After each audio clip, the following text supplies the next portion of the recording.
I'm Ben Fisher, I'm Associate Head of Design for Rebellion, and I'm working on Atomfall. Atomfall is a survival action game set in 1950s Yorkshire, where the player wakes up inside a quarantine zone surrounding the Windscale plant, and they have to uncover why they're there and what has caused this quarantine and how to survive the mysteries that they find there.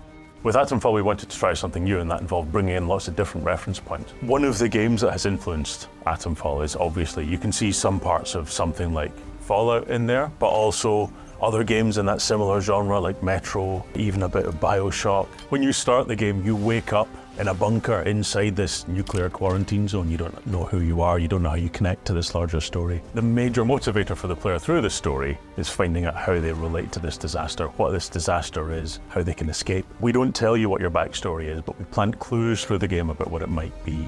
There are several mysteries that we set up but won't pay off as part of this larger world building. Part of the reason for that is to give you room to express yourself and to make those decisions yourself, but part of that as well is that the history of that kind of British storytelling is to open mysteries and not fully resolve them in a satisfying way. So it fits nicely with the kind of world that we're trying to build.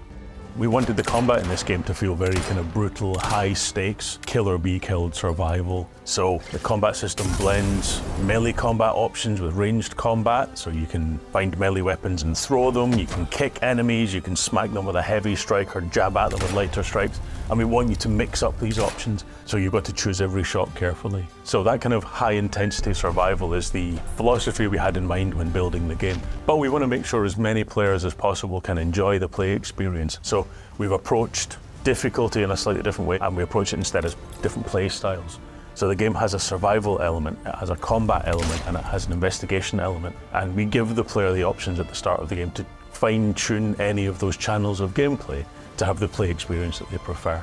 We've added lots of accessibility options as well to make sure the game is playable by as many people as possible. Atomfall is coming to PlayStation 4 and 5, Xbox, PC, a day one Game Pass in 2025.